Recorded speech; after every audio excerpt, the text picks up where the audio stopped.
Have you ever wondered what happens when mortal breath fades, when the last heartbeat echoes into silence, and the soul slips away from the world of the living?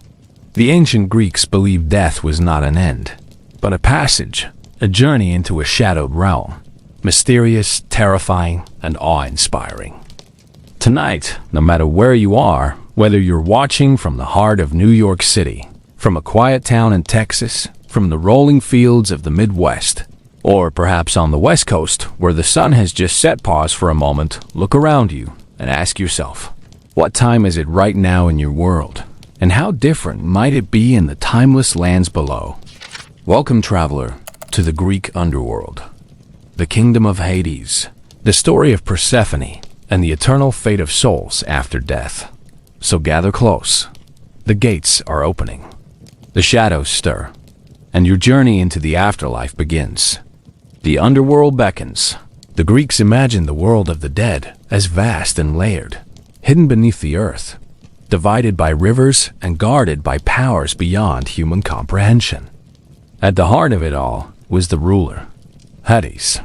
Unlike his thunder-wielding brother Zeus or the sea-shaking Poseidon, Hades commanded silence, inevitability, and the destiny every mortal must meet. But Hades was not a devil, not a fiery tormentor as later ages would depict.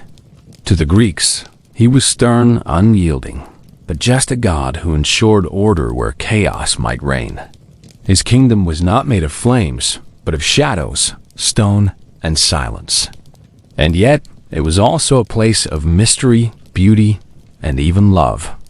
For within its halls walked Persephone, the maiden of spring, whose tale of abduction and return would shape the seasons of the earth itself. To truly understand the underworld, let us first step through its boundaries as the Greeks once imagined. The journey begins. The soul's path. When death came to a mortal, the soul, the psyche, fluttered free like a breath of wind. But the soul did not wander aimlessly. It began a journey, one the living both feared and respected. First, the soul approached the edge of the mortal world, where the boundaries of earth opened into the caverns of shadow. Here, a river stretched before them, the river Styx, the most dreaded of all waters. Its dark currents divided the living from the dead. To cross, the soul required a ferryman, Charon. Grim and silent, Charon accepted no pleas, no excuses. He demanded payment, a coin, placed in the mouth or upon the eyes of the deceased during burial. Without it, the soul was left to wander the banks for 100 years, unable to find peace. Imagine, then, the solemn rituals of ancient Greece. Families carefully laying a coin with the body of their loved one, ensuring safe passage. For in their hearts, they believed this was not mere superstition, it was protection. The guarantee that their loved one would not drift endlessly in despair.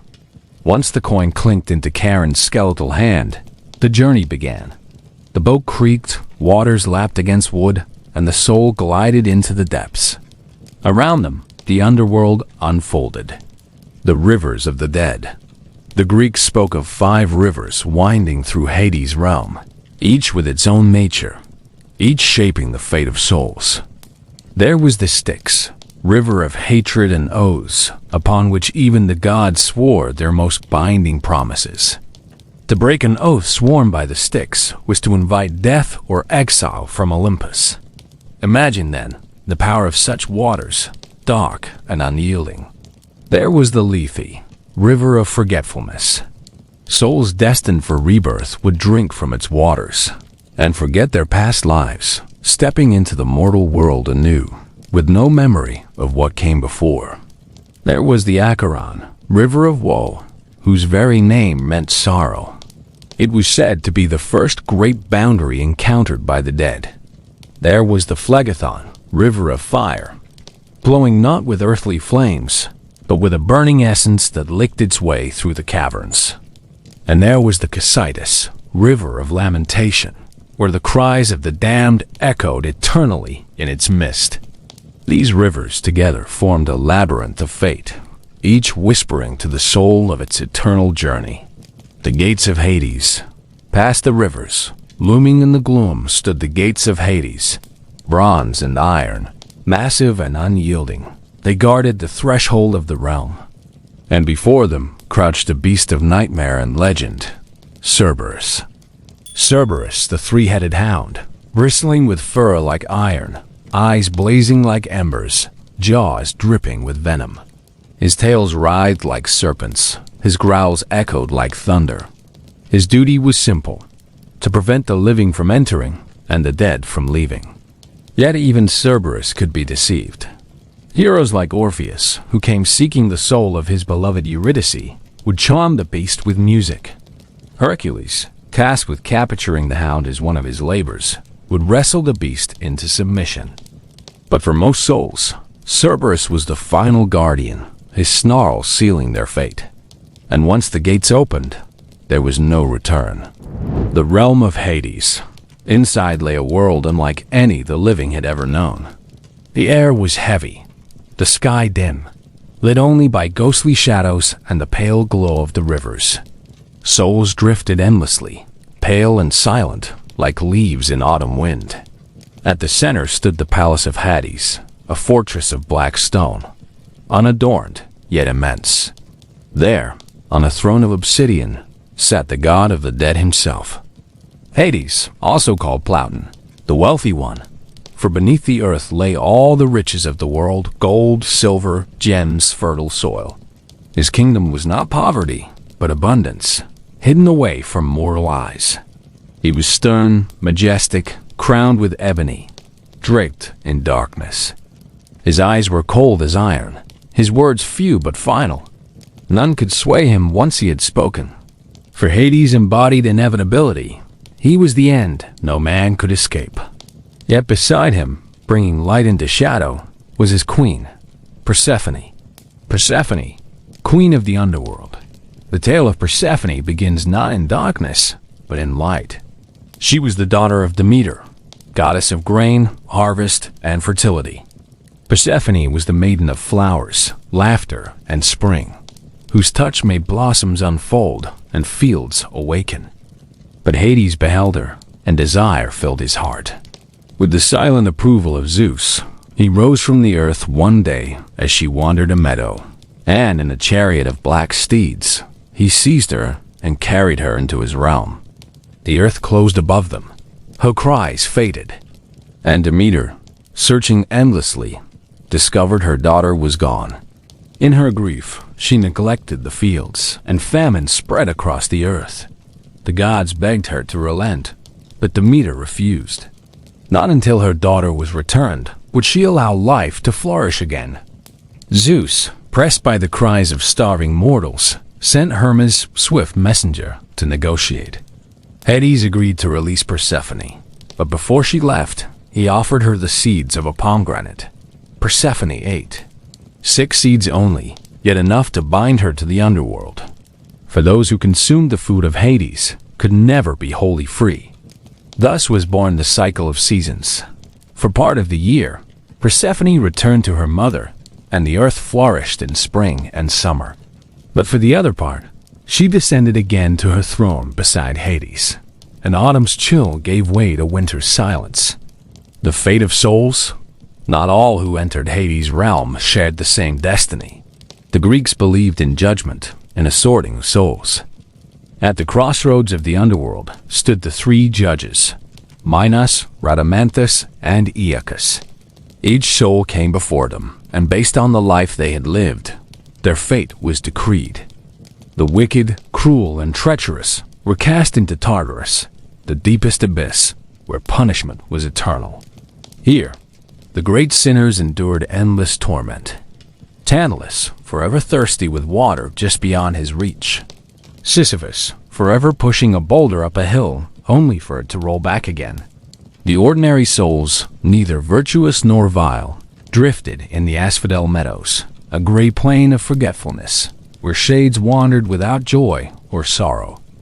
But the noble, the heroic, the righteous were granted entrance into the Elysian fields. There, in golden light, with gentle breezes and endless feasts, they lived in eternal bliss. Warriors celebrated, poets sang, lovers embraced. It was the Greek vision of paradise.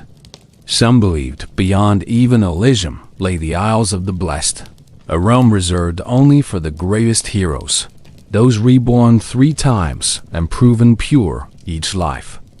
Thus, the underworld was not merely a place of gloom, but of justice, reward, and eternal cycles. And so we have crossed the threshold, witnessed the rivers, faced Cerberus, entered the halls of Hades, and met his queen Persephone. The Greek underworld was not simply a land of despair, but a reflection of life itself. Love and loss, memory and forgetting, punishment and reward. But this is only the beginning. For the tales of the underworld are many.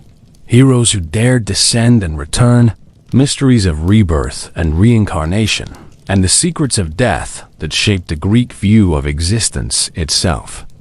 Heroes in the realm of shadows. Not every mortal was content to accept the finality of death. Though most souls drifted silently into Hades' halls, a few heroes, poets, kings dared the unthinkable.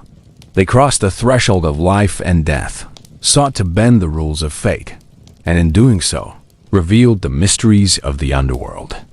Their stories are windows into Greek imagination, tales that trembled between myth and philosophy, between fear and hope. Orpheus and Eurydice. Perhaps the most famous mortal journey into the land of the dead was that of Orpheus, the poet and musician. Orpheus was no warrior, no conqueror. His power lay in his song. With a lyre in hand, he could charm animals, calm storms, and even sway the hearts of gods. But love brought him to despair. Orpheus loved Eurydice, a maiden of beauty and grace. On their wedding day, joy filled the air, yet tragedy struck swiftly. Eurydice, wandering the meadow, was bitten by a serpent. She collapsed, her life extinguished, her soul descending into Hades. Orpheus was inconsolable. Refusing to accept her fate, he resolved to follow her into the underworld itself. Through caverns he walked, his lyre echoing in the shadows. At the banks of the Styx, his music moved Charon, who allowed him passage without coin. Cerberus, the fearsome hound, stilled his growls, lulled by the beauty of the melody. The shades of the dead gathered round, their whispers silenced by the song of love. At last, Orpheus stood before Hades and Persephone. With trembling hands, he strummed his lyre and poured out his grief. His song spoke of love stronger than death, of yearning no boundary could restrain. Even the heart of Hades, stern and unyielding, softened. Persephone wept. The rulers of the dead agreed. Eurydice could return with him on one condition. Orpheus must not look back until both had left the realm. He agreed. They began their ascent. Shadows turned to dim light to the promise of day. Yet doubt gnawed at him. Was she truly behind him? Was this not some cruel trick? And just as the threshold of the living world appeared before them, he turned. For one instant, he saw her, Eurydice, pale, reaching. But then, as if seized by the darkness itself, she slipped away, vanishing forever. Orpheus cried out, but it was too late. He had broken the condition. His love was lost. The story of Orpheus was a warning and a lesson.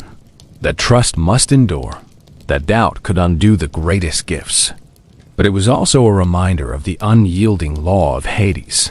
Once a soul belonged to the dead, it could never truly return. Heracles and the 12th labor. Another who braved the underworld was Heracles, greatest of the Greek heroes. Son of Zeus, born of mortal mother, he was condemned to a life of trials and labors to atone for sins inflicted upon him by Hera's wrath. His 12th and final labor was the most daunting, to capture Cerberus himself and bring him to the surface. Unarmed, as commanded, Heracles descended into the gloom. He sought out Hades in his dark palace and requested permission to take the hound. To ask such a favor was bold, but Heracles was no ordinary man. Hades agreed on one condition, that Heracles subdue the beast without weapons. And so the hero approached the snarling guardian. Cerberus lunged, his three heads snapping, his serpent tail whipping.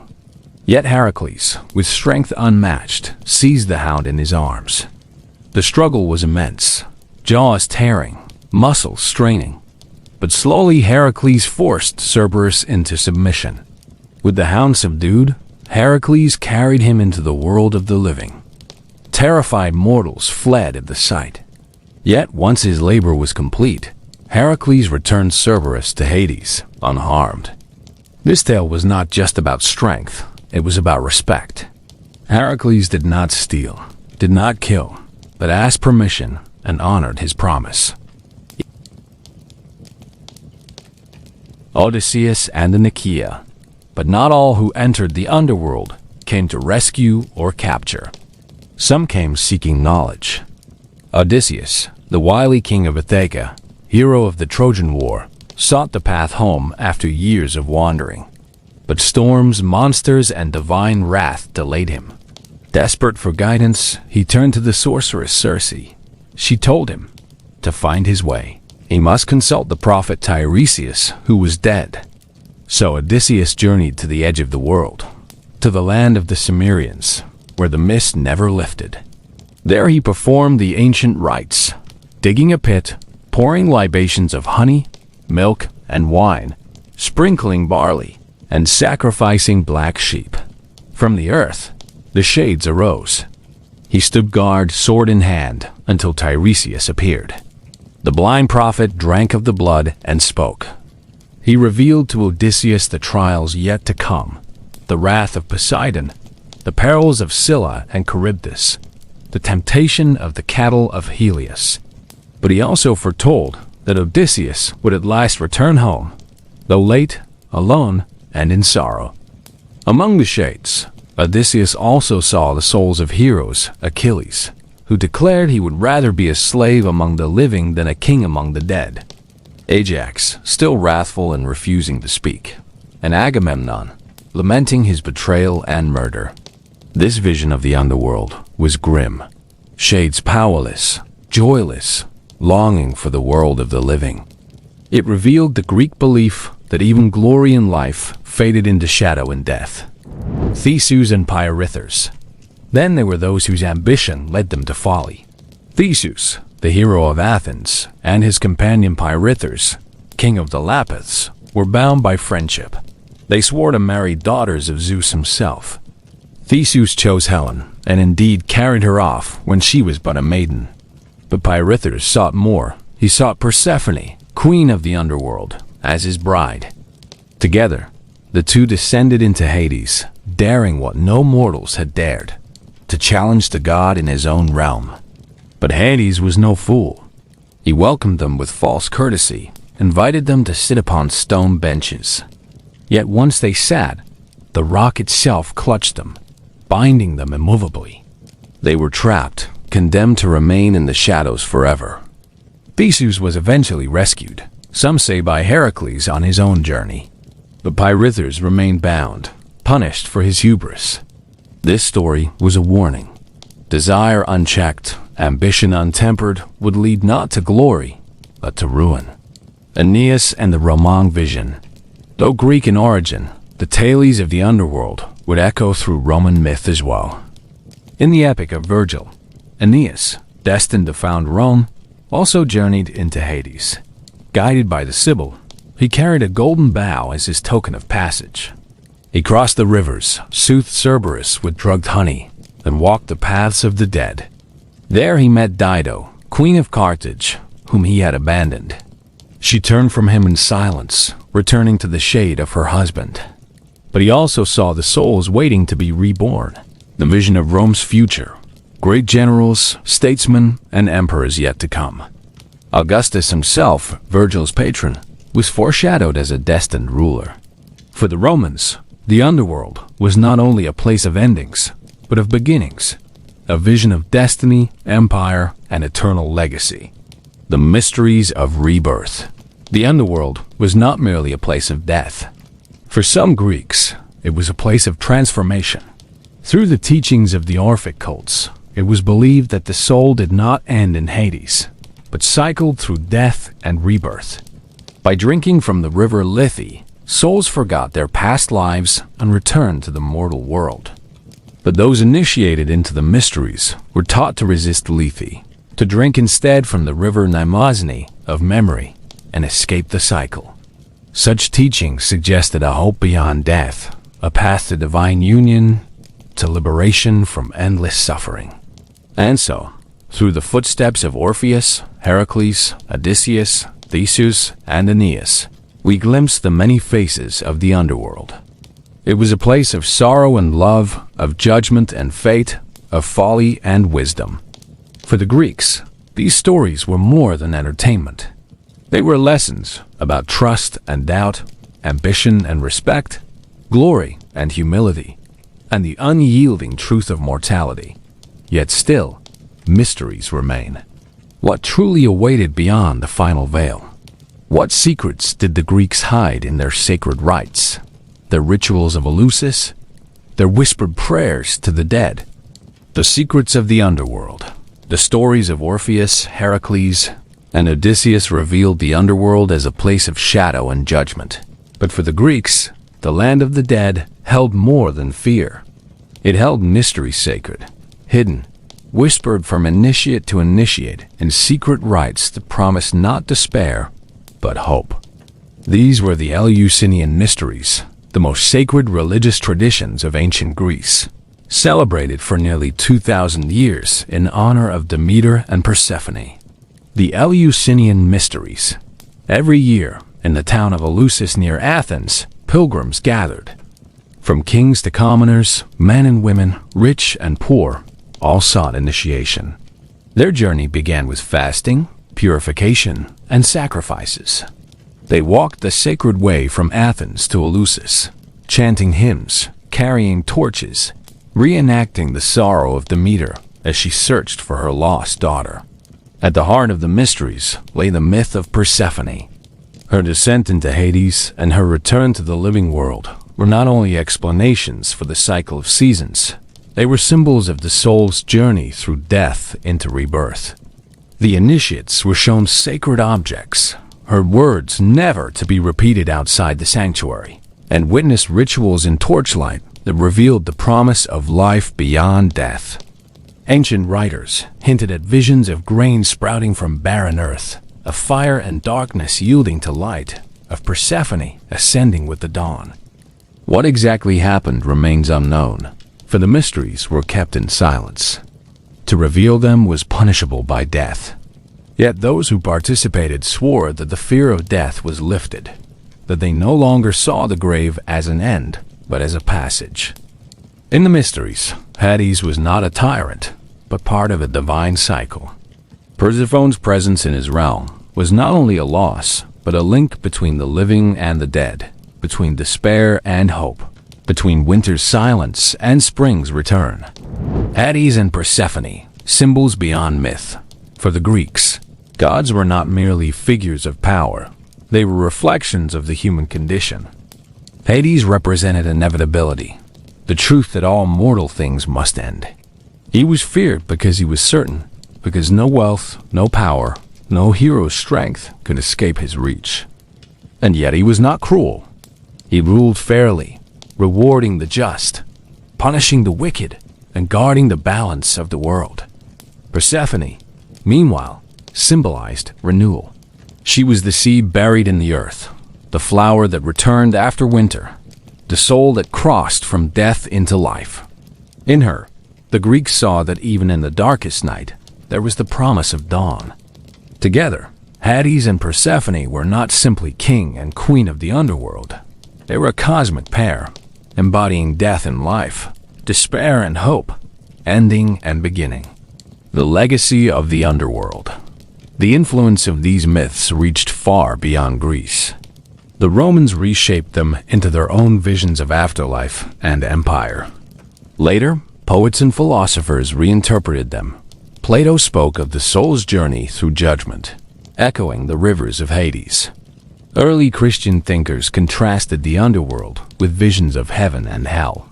Even today, the imagery of Hades and Persephone endures.